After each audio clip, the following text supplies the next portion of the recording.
Marianne, thank you for that introduction. And we'll go ahead and get started with the presentation. My name is Tom Simmons. I am with Arch Vista Consulting. And today I'm going to take you through a discussion and presentation on design immersion, sketch to virtual reality. This, of course, is an AIA accredited course and is eligible for AIA CES credits. The presentation today is going to review various components of design immersion. We're going to start first by talking a little bit about, do you need design immersion, and how immersive technologies are changing design, and will your clients embrace VR? We'll then get into immersive solutions used in projects including desktop immersion, mobile hypermodel, cardboard VR, head-mounted displays, and panoramic VR. But they're going to talk a little bit about how you really get to the point of creating a virtual reality. And of course, to do that, you need a model. And so we're going to review a little bit about sketch to 3D using mobile imaging, integrating design to the BIM process, how you develop a model using BIM's integrated workflow, and then publishing that model and documents to VR. And finally, we'll conclude about talking about design immersion in practice, including design and document review with BIMx, interactive material lighting using head-mounted displays, and on-site construction communication. So with that, let's go ahead and get started. So as I mentioned, the first part I want to review and I wanted to talk about, and that often gets asked whenever I bring this discussion up, is do you need design immersion in the practice of architecture? And what I want to start with really is let's take ourselves a little bit outside of architecture for a second. And let's look at what's happening in other industries that also have designers and that are really forging ahead with some new and cutting-edge technologies that are also starting to move their way into architecture. One of those is car design. And there's this great piece here I'm going to show you that shows kind of a way in which VR technology is being used to sketch. It's a very wonderful presentation here, and I'll let it kind of play for itself.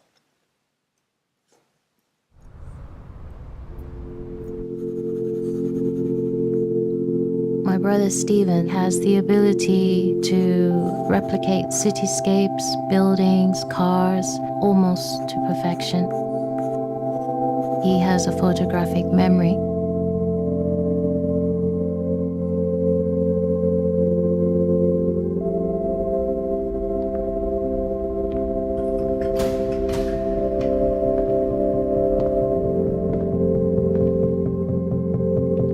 Stephen is not able to filter anything. He absorbs everything. Detail is the highlight to his drawing. Today, he has a challenge, not with pen and paper, but using tools that he's never used before.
So yes, that is amazing technology for design. I think we could all see that. Something that when you think of virtual reality, that's probably not the first thing that comes to your thought process, but really is quite fascinating, and I think something that we'll see more of in the process of what we do. Now let's take a step back. What we often ask is, does VR apply to an architectural workflow? Now, of course, the sketching we just saw there would definitely apply. But let's actually take a step into the world of an actual project that's using virtual reality as part of its workflow. So I want to review first a project by KA Design Works. It's an architect based out of Colorado, and they're working with another company by the name of Project Workshop, and developing a project called the Broken Compass Brewery.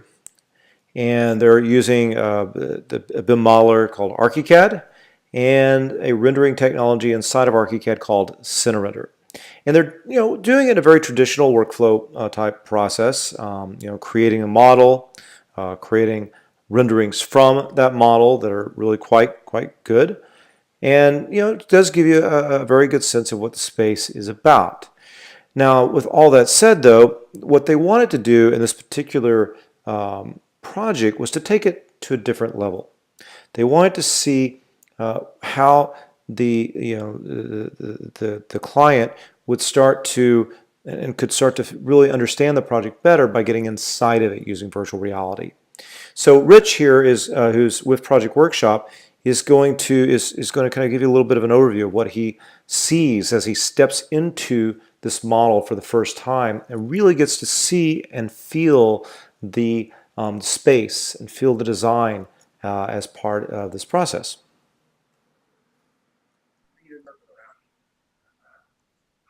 This is absolutely incredible. I mean, wow. Wow. What's this thing? It's incredible. They're going to love it. Love the scale. I mean, I really feel like we've created a space that's really nice size. This is extraordinary. Okay, I'll be honest with you. I have chills at the moment. Truly. Wow, let's go. I walked through this earlier. Yes. Can you high five me because we nailed this? So I think we can see that there is no doubt that this really helped him understand and become to really understand this project in a way that probably he would never have gotten from seeing drawings or from seeing renderings, and become emotionally attached to it. And I think that's a big part of this as we start to move through this process. Now, there are many solutions out there for virtual reality. Some of them are some that we use today, and others are pieces that we may think about using in the future. I'm going to take you through some different solutions that are used on projects. The first is a desktop immersion. Now, when I say desktop immersion, what I mean by that is programs that run on our laptop computers or run on our desktop computers that are already part of our workflow. So, for example, if we go to ARCHICAD, what you'll see is that when you're working inside of a BIM application like ARCHICAD, is that you're already working in a 3D environment, and you're already working in an environment where you're exploring in a very natural virtual reality kind of process using the 3D exploring process. So most of these programs have the ability to use almost like a gaming type console where you can move around using the keyboards on the keys on your keyboard, by using your mouse to kind of spin around in a space. And that's exactly what this does. This allows us to kind of go into the model, to start to explore it, and to start to move around in a way where we or us with our client, or even our client could do it, though it's a little bit harder for the client to do it, can move into the project and can really begin to explore it. Now, what's also nice that going through and exploring a model like this that really is different from any of the other solutions I'll talk about is that this does allow you to edit any elements and to view elements and to get information from elements that you would not be able to do if you were in other types of virtual reality solutions. The next one I'm going to talk about is a hyper mobile hypermodel experience. Now, this is really one of the, I would say probably one of the most popular options out there. And and a really popular app is called BIMx. BIMx runs on your Apple iPhone or iPads. It runs on your Android devices. It recently won from Architizer an A+ award in 2016. It's a really popular application. You can download it for free from your app store and begin to use it. Abrams Teeger architects, Douglas Teeger, one of the principals there, actually talked about how they use this in their practice. And he was quoted by saying that we let our clients take the model onto a personal tablet or iPad via BIMx, and it never fails to amaze and engage them. On the construction site, using BIMx helps us communicate clearly with our contractors. This is something we hear over and over again about how BIMx is used by architects and their clients and in the construction field. So let me give you sort of a bigger overview of what BIMx is. BIMx started as an interactive BIM viewer on the desktop for people not proficient in BIM, such as clients of architects. BIMx has come a long way since then, and today it is so much more than just a 3D building navigation tool. After porting BIMx to the most popular mobile platforms, we realized its true potential, bringing BIM to the construction site. What we imagined was making the BIM model containing 3D and 2D drawings available on an iPad for project coordination on the construction site. Our biggest challenge was providing an integrated project environment containing all the information and smooth navigation on such a small mobile device. The answer to this challenge is the BIM hypermodel that combines both 2D and 3D worlds with hyperlinks for navigation. Textual hyperlinks, such as URLs on web pages, are relatively simple compared to model-based hyperlinks. With model hyperlinks, we needed to build up the inherent logic of the entire building information model. In the end, though, navigation is just as simple and feels just as natural.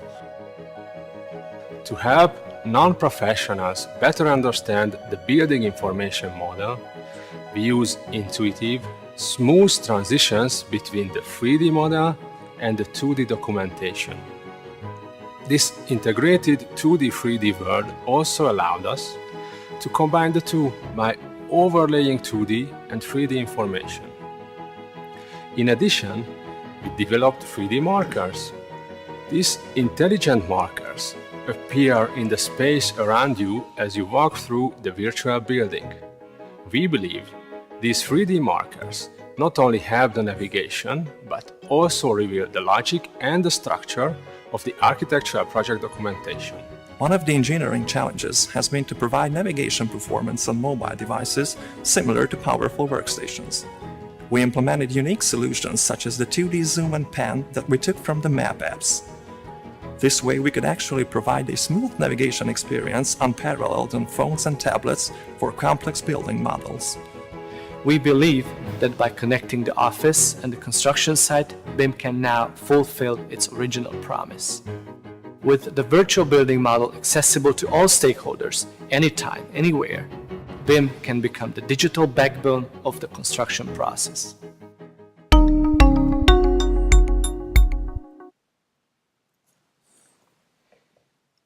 Okay, so that should give you a good idea about BIMx and how it can be used. We'll talk about that a little bit more in relationship to some projects in a few moments.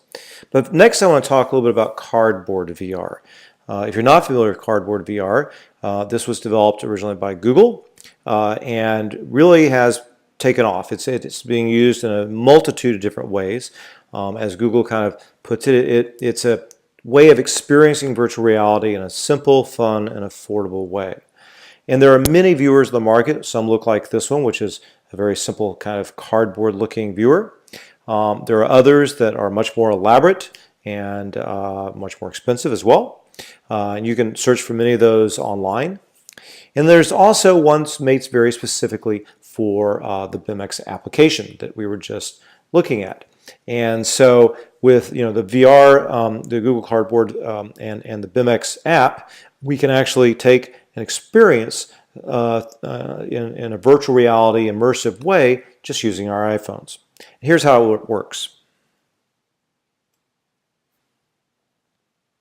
After opening a Hypermodel's 3D view in the BIMx or BIMx Pro apps, you'll see the Cardboard VR option appear in the settings menu. Tapping on the icon will switch the app display to the Cardboard view. If you need to, you can calibrate your device with the help of Google Settings and the calibration QR code on the bottom of your cardboard box. Time to pack it up. For best results, lay your smartphone on the bottom of the box and align the center line on the screen with the pointer. Close the panel and you're ready to go. After you're done gazing around and bumping into your desk, it's time to get moving. This is where the action button comes into play as your method of input. Press the button to access and navigate the menu in BIMx VR mode. Pointing the cursor on the appropriate icon and pressing down the action button will activate the walk mode or access saved gallery views. Press the walk icon to start moving. Pressing the action button again will temporarily stop all movement and bring up options to adjust the speed, take a step back, or to exit the walk mode and access the first menu.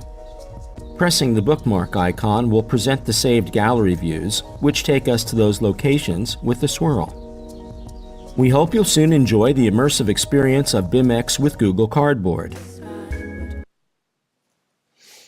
Okay, great. So that should give you a good idea. Again, you can download that from the Apple App Store or from the Android Google Play. The next solution are head-mounted displays. Now, head-mounted displays are a lot more expensive, but also it's a higher quality, and they offer a lot more options as well. There are two primary head-mounted displays on the market that really are being used by professionals as well as by gamers, and that is HTC Vive and Oculus Rift. These are not, overly too expensive out there, but they will cost you more than a BIMx viewer, and it does take more work to get the model into these solutions. But again, they can offer more as well.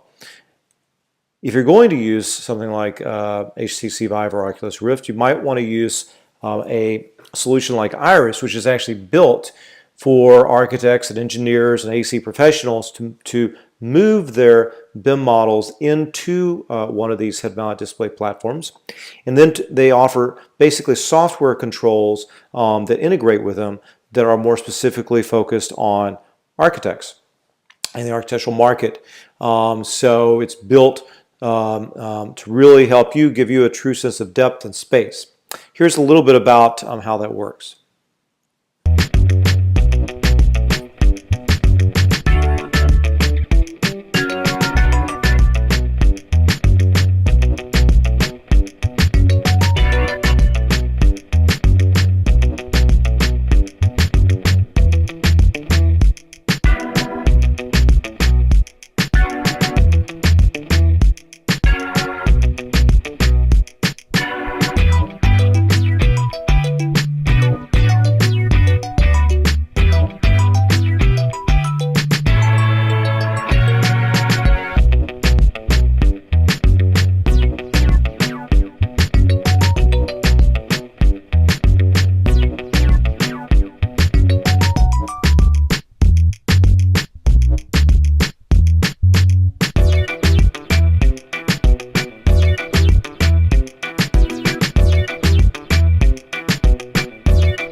Okay, that should give you a good idea. It keeps going on, but I think that's enough to give you an overview, a little bit about what the Iris VR platform is about. And there's much more than what I just showed you. And I'm also going to show you a project in a few minutes that actually uses this in an even more enhanced way. So the next platform I want to talk about, or solution, is panoramic VR. Panoramic VRs are really either renderings or photographs that have been stitched together or rendered together to give you a literally 360-degree panorama around which you can look into. Okay, if you want to look back at history a little bit, I actually started in this process many years ago. I actually worked on a couple of different projects with Architectural Record and with NASA to do virtual tours. I did a virtual home tour of actually the Architectural Record homes for a couple of different editions where we photographed different residences around the country that they were showing in the magazine, and then of course we did walkthroughs of those.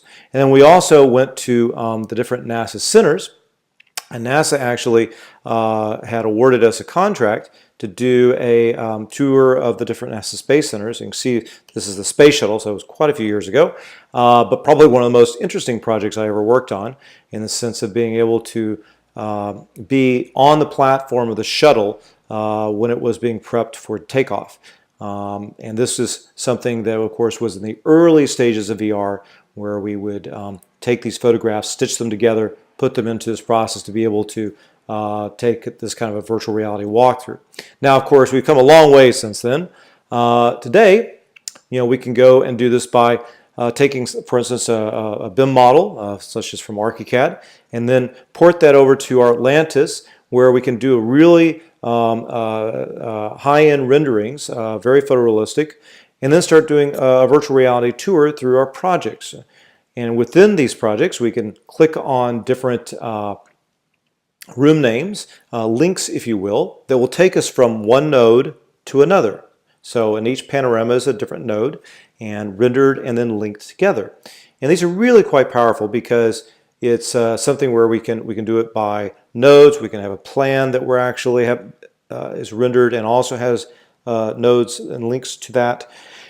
And this is a really easy way to move around our projects. Now, the big difference between this and BIMx, these are pre-rendered scenes. So we can't just go anywhere. If we haven't rendered a panorama of a room or a space, we can't go to that room. Whereas in BIMx, you literally are, you can literally go anywhere within the project because it's being rendered on the fly and therefore allows you to go anywhere. Now, another panorama opportunity is something called Scope. This is actually developed by Iris, and this actually kind of connects, if you will, the sort of viewer that we're looking at with BIMx with a high-end rendered panorama. And so, in this case, we can actually take the panoramas that we created, say with something like Lumion. So we could actually take an ARCHICAD model, we could port it out to Lumion, we could render panoramas there, and then port those back into the Scope goggles.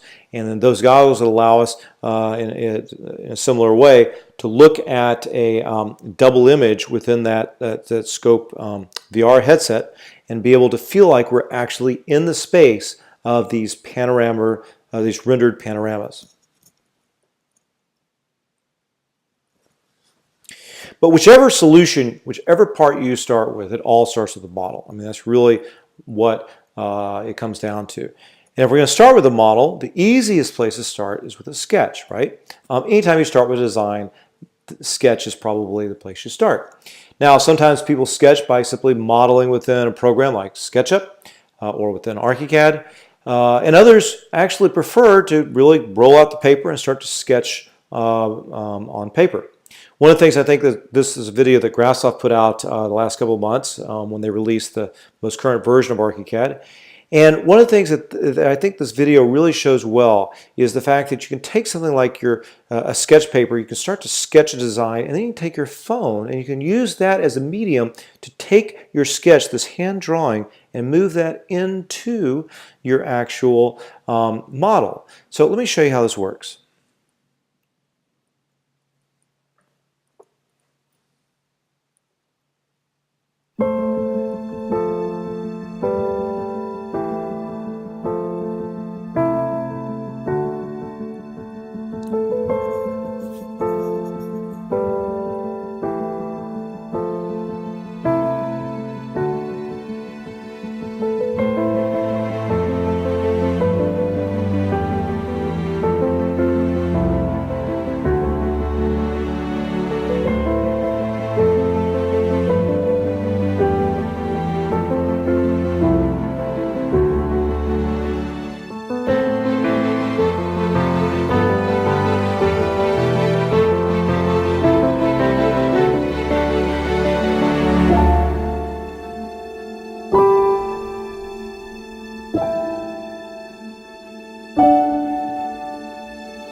So it really does show you a little bit about how we can take something like that into sketch form. Now, of course, mass modeling is another step. If you don't want to start with paper, you could start with just sketching using massing and using shapes and forms within a BIM tool.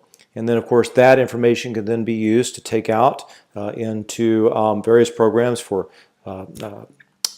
energy analysis or for being able to quickly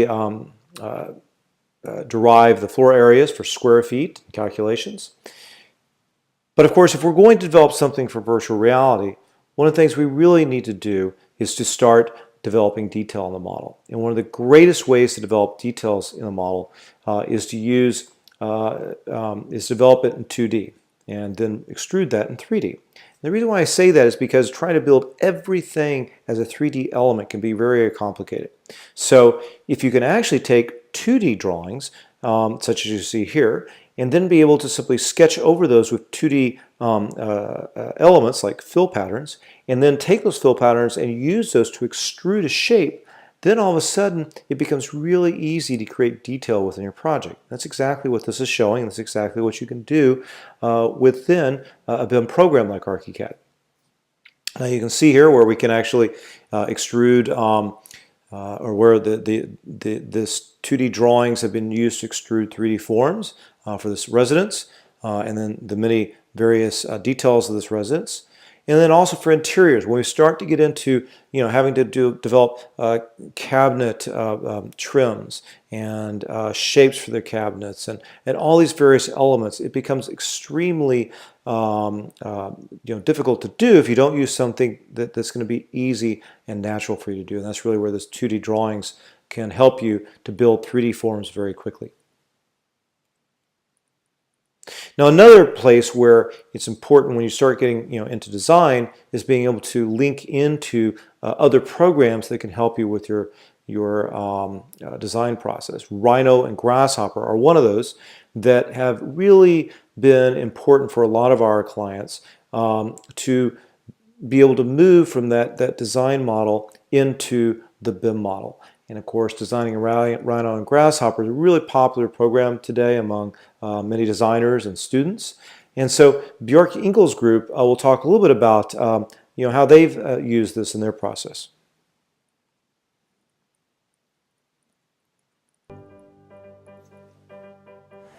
The architecture of BIM is often described as architectural alchemy, where we combine classic ingredients like living, working, parking, shopping into new entities, creating new value and providing new architectural solutions for contemporary living.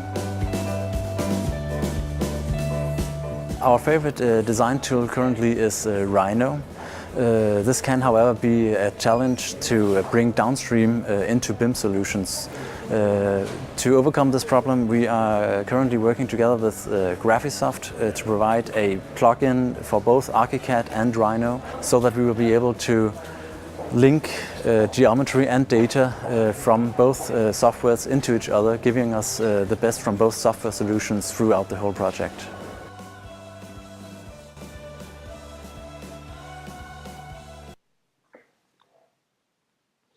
Great, and actually that solution he talked about, that link, is something that is now native in ARCHICAD. When you, it's a native part of the process. With ARCHICAD 21 now, there is a bi-directional connection between Rhino and Grasshopper and ARCHICAD. And so this has become a standard solution that many of our clients are now using to help them in their workflow from design into the BIM model.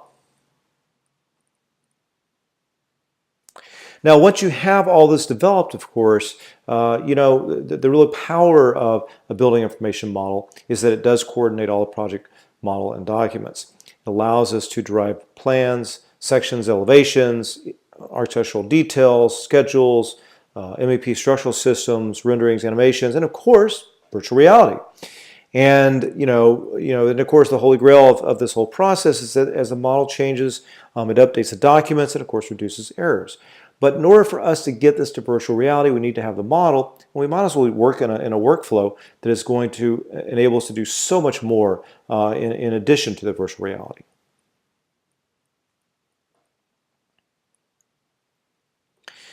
Now, one of the real powers of creating a hyperlinked model, remember we talked about BIMx earlier, and if we were developing this BIM model, everything we do in the program is hyperlinked, meaning that when I put down a section, or an elevation tag, or an interior elevation tag, or a detail tag, all those tags are actually being, in the background, in the database, is being linked to that drawing, to that view. And so anywhere I go within the model, if I select that particular detail tag, it's going to automatically bring up that detail view, or that section tag, bring up that section view. And that's all due to these drawing links we create. And it's really easy to create a drawing link in a model like this. All you do is simply draw the section across the plan, open it up, and there you go. And now it's created that link to that section. And why this is important is because when we publish this out to a program like BIMx, it's actually going to create this link between the drawing and the 3D model and all the other hyperlinks in the project. And this is all automatically created by simply drawing the sections. And that's why it's really a very easy solution, and why BIMx works so well, why our clients love it, because it's just part of the natural process. They don't really need to do much else except publish it out. And again, that's one of the really nice things about it. Once you have all this set up, you simply publish the model and the documents with hyperlinks. It gets published to the cloud, and there's a connection there, so as updates happen to the model, that's then going back and updating all of your drawings within your BIMx file. So that way you can be anywhere. You can be in a client's office, and if something's been updated on the model, it can be updated, pushed to the cloud, and then you can simply, when you open it up at the clients, you click the model, it'll open up and say it's been updated. You say update, and you're ready to go. Now let's talk a little bit here about how this is being used in practice. I'm going to look at a couple different projects. First, we'll look at a project in a NHS office complex. It's down in Southern California by PA Studio. And this particular project, this is an entire set here. As you'll see, if we go and click on the floor plans here and open those up, or open up the 3D model, we've got the entire documentation set with us. And so here, if we go into the model, you can see that we can kind of move around the project, very easily navigate it. And then we go back to the set, and we can open up the floor plans. And, as you would expect, you click the floor plan, you kind of navigate through the floor plans. And then when you want to look at the floor plans in 3D, you click the little 3D button in the bottom left corner, and there you go. Now it extrudes that plan into 3D form, so that if you've got a client that doesn't understand 2D plans or 2D sections or any 2D drawings, you can easily get that connection with this app. And at any point in time, I can open up a section link, and then that section link or detail link or whatever drawing link I have on my drawings will automatically be available to me to quickly access within the BIMx file.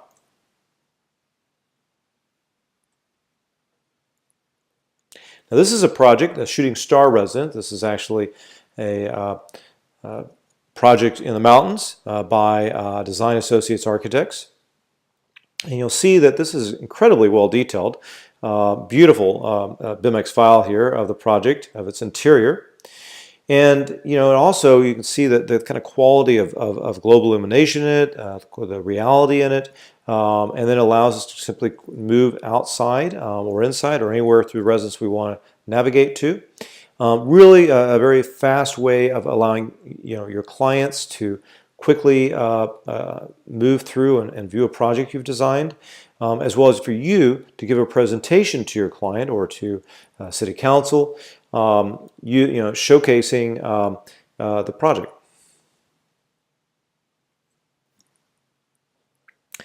Now let's jump back to our HTC Vive, our headset that we talked about earlier.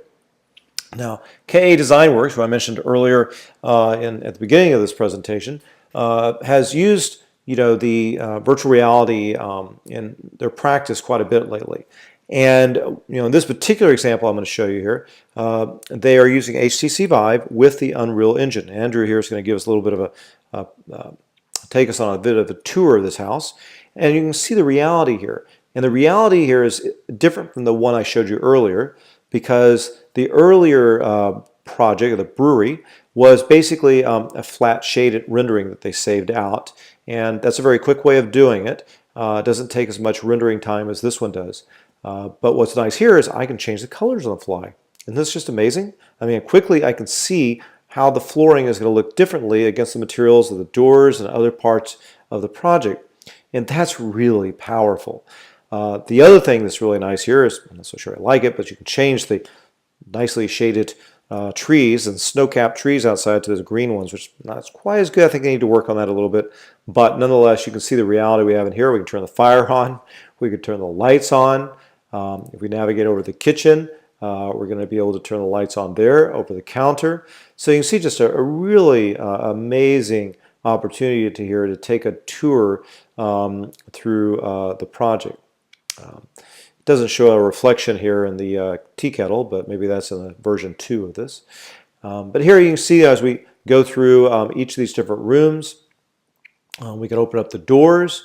We can go outside, again, take a look at our outside experience, change those trees if we want to, back to nicely shaded snow-capped trees, which look a lot better. And then continue to move through the project. And you really start to get a really nice feeling for how this house is going to look and the kind of space you're going to have, the quality and character of each room, the materials and how those really work within the design. And I think this is really great. You'll see here in a second he's going to look around the corner. Really kind of a fun, in these tight quarters of some of these rooms, that's the way that you do it in reality too, kind of move around the corner like that. But again, we'll go back out into the living space, and then you can see here where we can actually, again, change the materials back to a different color for the floor. And then you can turn the lights off, so make sure we save some energy. So there you have it. There's another way that we're using this technology to really to bring the clients into this. And what I really want to show you in addition to that is kind of give you a little bit of a insight into how Ken Adler, who's the partner there, had a couple of comments about how they've been using this. And he said that virtual reality allows you to feel the design, which I think is really important, is that emotion. Yet it tricks your brain into thinking you're actually inside the space and feel its volume, which improves understanding tremendously. And I think that's really important to realize about this. It's more than just some kind of cute technology. It's actually something that's really brings out that emotion in people and improves their understanding. He also said that we've been using VR for only 4 months. And now we're breaking it out on even the smallest of projects and make design decisions. I think that's really important because, 4 months is not a long time to have been using this kind of technology and getting this kind of quality from it. So I think that's really says a lot. And the fact they're also using it for small projects as they're becoming very comfortable with it. And then finally, he said that they've started to use it at spur of the moment during meetings so that clients could get comfortable with room sizes, ceiling heights, and numerous other features of the design. I think that's also very important because, as you know, if you guys are involved in design, is that oftentimes you're in a meeting with a client, they don't understand something, and so if you can just immediately get them into the space and have them understand what your vision is, that may change the whole conversation by being able to do that. And then finally, I want to just mention a little bit about on-site construction and communication. We're starting to see this more and more also with clients, and on clients on 2 different scales. First, Takanaka, who is a very large construction company based out of Japan, $9 billion in sales, 20 overseas offices, and the largest construction R&D laboratory in the world. They recently adopted the BIMx for mobile access on BIM projects. And they have thousands of field technicians now out using BIMx for on-site quality, construction quality, and management efficiencies. And I think this is really important because they've seen the power in this app, the power in using this technology out in the field, and now they're starting to use this and really drive this into the field with literally thousands of people using it.